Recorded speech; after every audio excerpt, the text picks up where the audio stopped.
फतेहाबाद पहुंचे दिग्विजय सिंह चौटाला ने कहा, हरियाणा में हरियाणवियों को रोजगार में आरक्षण की लड़ाई लड़ती रहेगी जजपा।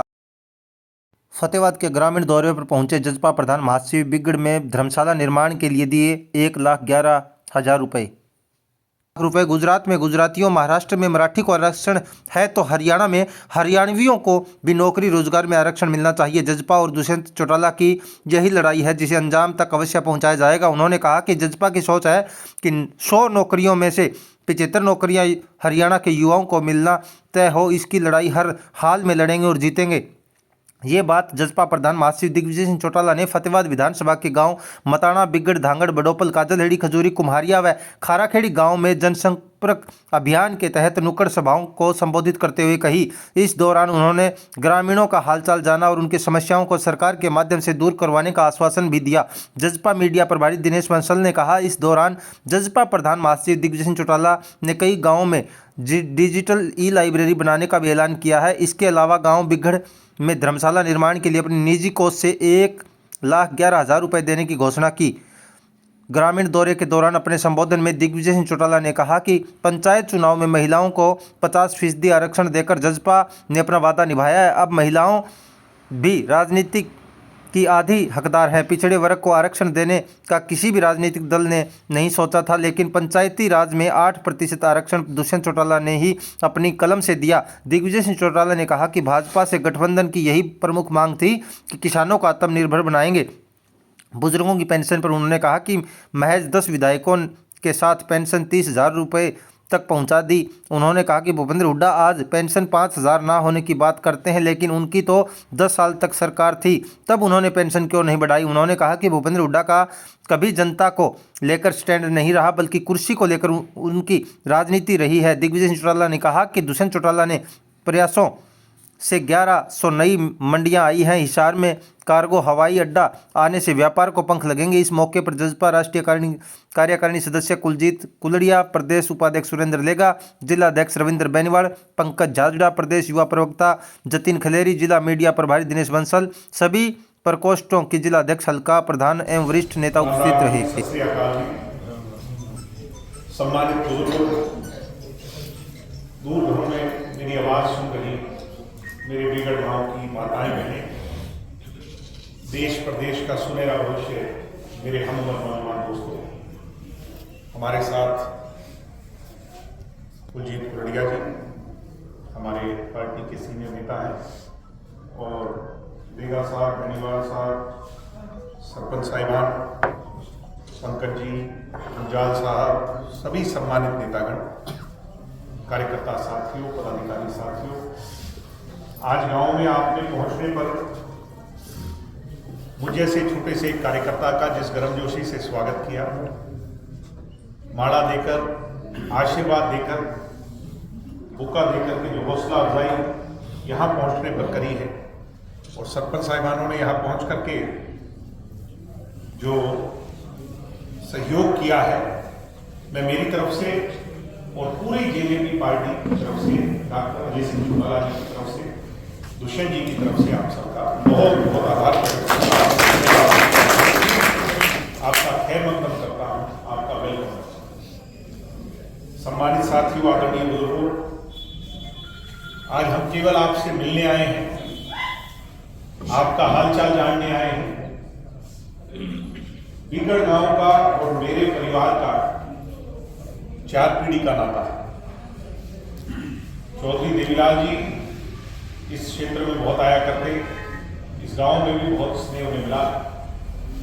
मेरे दादाजी, मेरे पिताजी और दुष्यंत जी, और आज मुझे भी आने का अवसर पहली बार ही मिला है। तो यही अपनापन, ये जो विश्वास आपका है, मैं भी आपको आश्वस्त करता हूं कि आपके इस विश्वास को, आपके भरोसे को नीचा नहीं होने देंगे। दुष्यंत जी ने यही कह के भेजा है कि गांव के काम वहाँ बैठ के जो टेलीफोन करने वाले हैं उनको दूर करो, लोगों की समस्याओं को दूर करो।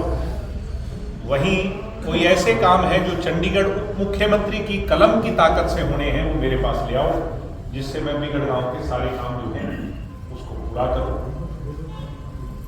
कुछ सरपंच साहब ने कोई और फूड एंड सप्लाई के थे, कुछ टेलीफोन तो मैंने कर दिए। एक ये विश्वकर्मा समिति का रजिस्टर्ड जो समिति है आपकी, उसका है। इसके सरकारी फंड तो हम नहीं दे सकते, मगर मैं मेरी तरफ से 1,11,000 रुपये इस समिति में। सम्मानित बुजुर्गों, नौजवान दोस्तों, राजनीतिक परिस्थितियां, आप सब जागरूक लोग हो। 36 जात का गांव है, सारी सुबह से शाम तक सोशल मीडिया का जमाना है, तोल तराजू करते हो, देखते हो, आकलन करते हो। जेजेपी बड़ी को अभी कुछ ही समय हुआ होगा, सरकार में आने का मौका मिल गया। क्यों? क्योंकि समीकरण ऐसे बैठे, 10 हमारी आई, 31 कांग्रेस की आई, 40 बीजेपी की आई और 9 निर्दलीय आई। अगर एक पार्टी का बहुमत होता तो जेजेपी शायद सरकार में ना शामिल होती। पहले हमने कांग्रेस को कहा, क्योंकि हम बीजेपी के खिलाफ जीत के आए थे। कांग्रेस से बात बनी नहीं, क्योंकि निर्दलीय का कोई भी कांग्रेस के साथ नहीं था। फिर बीजेपी ने हमें कहा कि आपकी 5 प्रमुख मांगों पर हम सहमत हैं, इसलिए आप हमारे साथ आओ। बीजेपी के साथ सरकार के अंदर शामिल हुए। सबसे पहले दुष्यंत जी ने 75% प्राइवेट कंपनियों में आरक्षण लागू कर नौजवानों को एक बड़ा तोहफा दिया। मामले अदालतों में चले गए, अदालतों के दूरगामी परिणाम होते हैं। आज हमारे पढ़े लिखे बच्चे अगर गुड़गांव जैसे शहरों में जाते हैं, बताते हैं कि फतेहबाद से आया हूं, तो लोकल कह के रिजेक्ट कर दिए जाते हैं। कर्नाटक वाले को पहल मिल जाती है, बंबई से आए वाले को नौकरी मिल जाती है। हमारी सोच ये है कि हम हरियाणवी को पहल करवाएं। 100 नौकरी हरियाणा में लगे तो 75 लोकल में, और इसकी लड़ाई आपके 3 पंचायतें महिला सरपंच हैं, आपके बताएं 2 महिला सरपंच। ये जो महिला सरपंच बनी हैं, कभी इतनी बड़ी थी अपने गांव में? इससे पहले आप इतिहास उठा करके देखो, इक्का दुक्का कभी बन जाती थी। कैसे? कि भाई इसके कागज पूरे नहीं हुए, इसकी घरवाली को लड़वा दो। अब 6700 पंचायत है हरियाणा में, उसमें आधी महिला सरपंच बनी है। क्यों बनी है? हमने अपना वादा निभाया, 50% रिजर्वेशन महिला को हमने करवाया। और इससे फायदा क्या हुआ है कि घर की महिलाएं, समाज की महिलाएं, वोट की आधी हकदार महिलाएं, राजनीति की भी आधी हकदार बनकर के खड़ी हुई। कई बार मजाक में लोग कहते हैं, अरे ये महिला तो नाम की बना दी, काम तो हमें ही करना पड़ता है इनका। ज्यादा दिन की बात नहीं, जिस दिन ये 5-6 साल में काम सीख गई, फिर ये अपने काबू में नहीं आएगी। महिला आधा अपना हक लेने में हकदार है, और वो हक उसका हक है। सम्मानित साथियों, ठीक ऐसे ही बैकवर्ड समाज के गांव में बहुत लोग हैं कि नहीं? बैकवर्ड समाज के लोग बैठे हैं, मेजोरिटी बैकवर्ड की है। आप मुझे ये बताओ कि बैकवर्ड को आज तक किसी ने आरक्षण देने का सोचा? नहीं सोचा। हमने पंचायती राज के अंदर 8% का आरक्षण दुष्यंत जी ने अपने महकमे में दिया कि नहीं दिया? अपने यहाँ पंचायत में आरक्षण मिला, तो ये हमारे को बेनिफिट पहली बार हुआ। ये भी आज ज्यादातर लोग जो हमारे जीत के आए, गांव में डिजिटल ई-लाइब्रेरी आपके यहाँ हुई? नहीं। तो पंकज जी, आप पुलिस वाले यहाँ बैठे हो, दुष्यंत जी के साथ रहते हो, एक डिजिटल ई-लाइब्रेरी का तो कायाकल्प करवाओ यहाँ गांव में।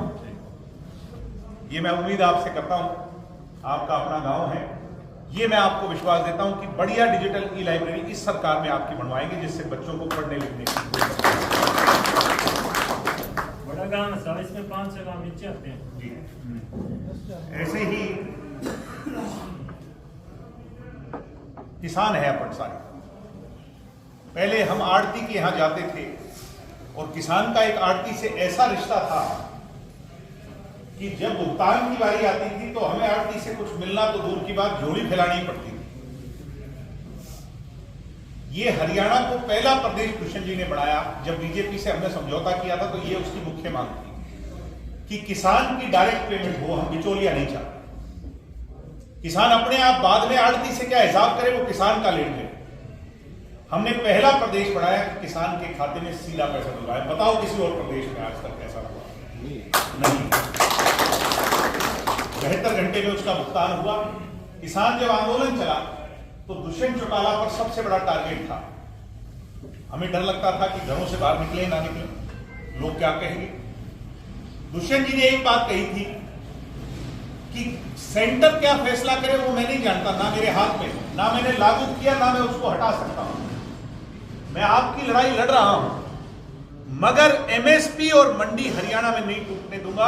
अगर एमएसपी या मंडी हरियाणा में टूट गई तो मैं आपसे दोबारा वोट मांगने नहीं आऊंगा। आज आप इस बात का आंकलन करो, जो किसान हम भाई हैं, एमएसपी कमजोर हुई हरियाणा में?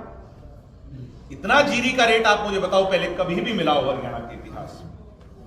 और आज मंडी सिस्टम, कोरोना के अंदर मंडियां टूटने